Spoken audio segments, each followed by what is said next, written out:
Dignity of labor.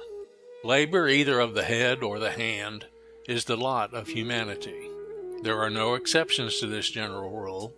The rich who have toiled early and late for a competence find their present ease more unendurable than their past exertions, and the round of pleasures to which in other days they looked for a reward of their toil and actual realization resolve themselves into drudgeries, often worse than those from which they vainly fancied they had escaped.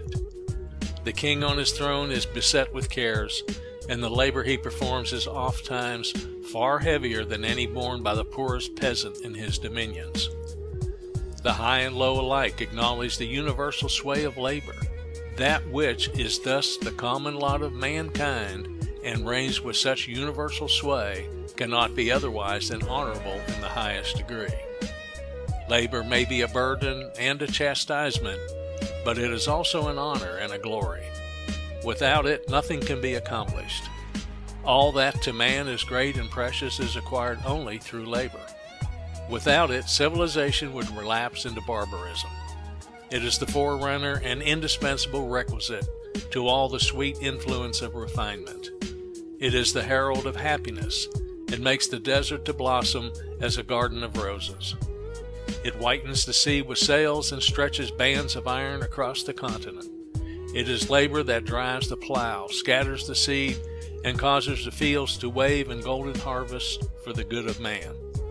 It gathers the grain and sends it to different regions of the earth to feed other millions toiling in less favored channels there. Labor gathers the gossamer web of the caterpillar, the cotton from the field and the fleece from the flock, and weaves them into raiment soft, warm, and beautiful.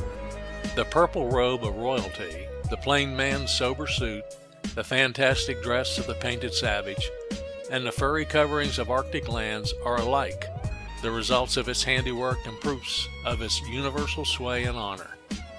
Labor molds the brick, splits the slate, and quarries the stone. It shapes the column and rears not only the humble cottage, but the gorgeous palace, the tapering spire and stately dome. It is by labor that mankind have risen from a state of barbarism to the light of the present.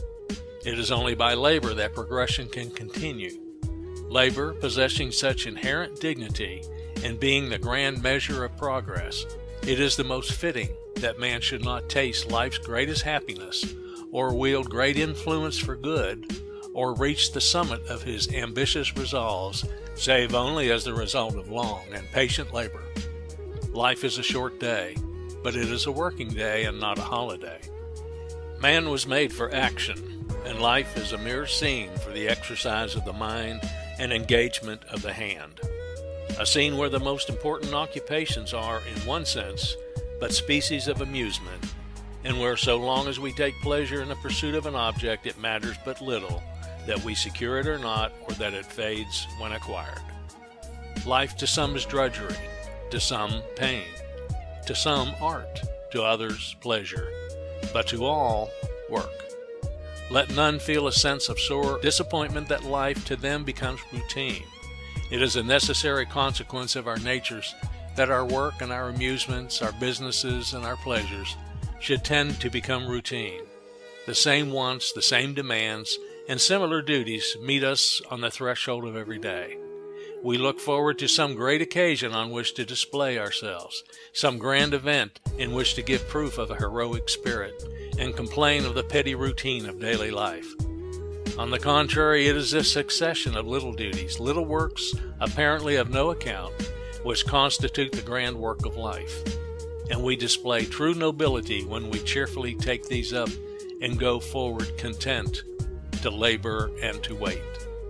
Alas for the man or woman who has not learned to work. They are but poor creatures. They know not themselves. They depend on others for support. Let them not fancy they have a monopoly of enjoyment.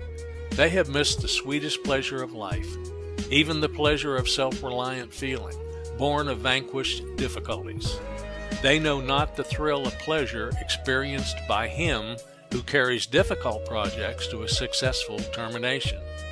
Each rest owes its deliciousness to toil, and no toil is so burdensome as the rest of him who has nothing to task and quicken his powers. They do not realize in their blind pride what labor has done for them. It was labor that rocked them in their cradle and nourished their pampered life. Without it, the very garments on their back would be unspun. He is indebted to toil for the meanest thing that ministers to his wants, save only the air of heaven, and even that, in God's wise providence, is breathed with labor.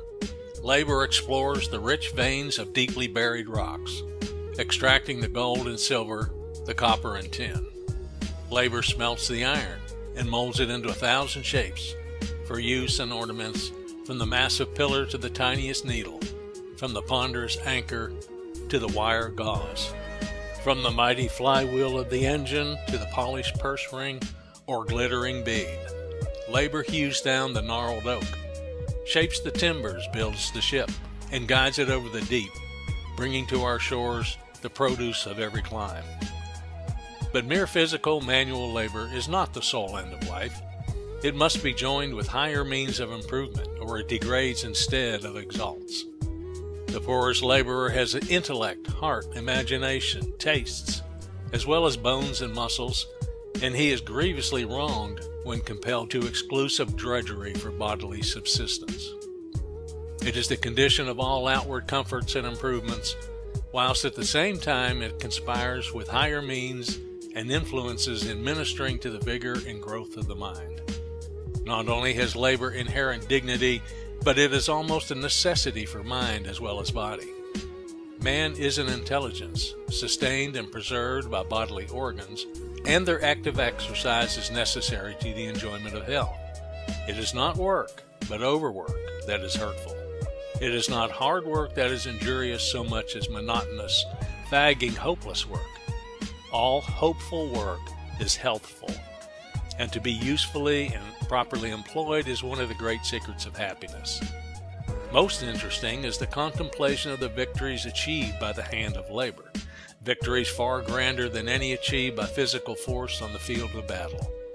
For as conquests are wrested from nature, the very elements are brought under subjection and made to contribute to the good of man. It displays its triumph in 1,000 cities, its glories in shapes of beauty. It speaks in words of power. It makes the sinewy arm strong with liberty, the poor man's heart rich with content, crowns the swarthy and sweaty brow with honor, dignity, and peace. It is one of the best regulators of practical character. It evokes and disciplines obedience, self-control, attention, application, and perseverance, giving a man deftness and skill in his physical calling, and aptitude and dexterity in the affairs of ordinary life. Work is the law of our being, the living principle that carries men and nations onward. Manual labor is a school in which men are placed to get energy of purpose and character, a vastly more important endowment than the learning of other schools. The laborer is placed indeed under hard masters, the power of physical elements, physical sufferings, and want.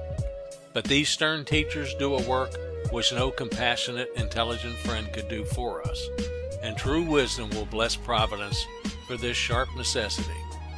Labor is not merely the grand instrument by which the earth is overspread with fruitfulness and beauty, the ocean subdued, and matter wrought into innumerable forms for comfort and ornament. It has a far higher function, which is to give force to the will, efficiency, courage, the capacity of endurance, and of devotion to far-reaching plans.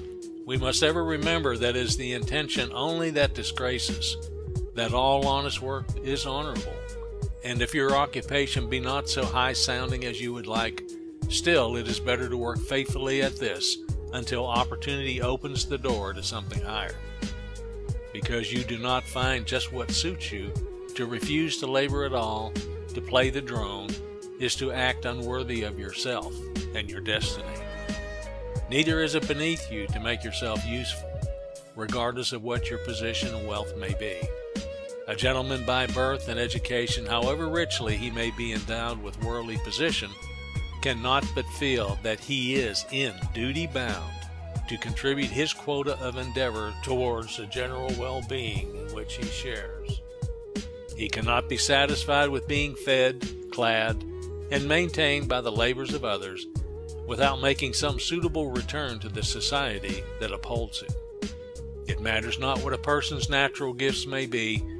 He cannot expect to attain in any profession to a high degree of success without going through with a vast deal of work, which taken by itself would rightly be called drudgery. That quality in man which, for want of a better name, we call genius, does not consist in an ability to get along without work, but on the contrary is generally the faculty of doing an immense amount of work. Young men sometimes think that it is not respectable to be at work, and imagine that there is some character of disgrace or degradation belonging to toil. No greater mistake could be made. Instead of being disgraceful to engage in work, it is especially honorable. The most illustrious names in history were hard workers. No one whom posterity delights to honor ever dreamed or idled his way to fame. To be idle and useless is neither an honor nor a privilege.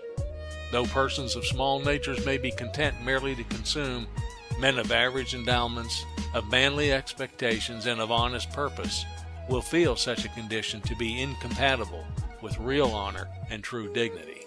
The noblest man on earth is he who puts his hands cheerfully and proudly to honest labor, and goes forth to conquer honor and worth. Labor is mighty and beautiful. The world has long since learned that man cannot be truly man without employment. Would that young men might judge of the dignity of labor by its usefulness rather than by the gloss it wears. We do not see a man's nobility in dress and toilet adornments, but in the sinewy arm, roughened as it may be by hardy, honest toil, under whose farmer's or mechanic's vest a kingly heart may beat. Exalt thine adopted calling or profession. Look on labor as honorable, and dignify the task before thee, whether it be in the study, office, counting room, workshop, or furrowed field. There is equality in all, and the resolute will and pure heart may ennoble either.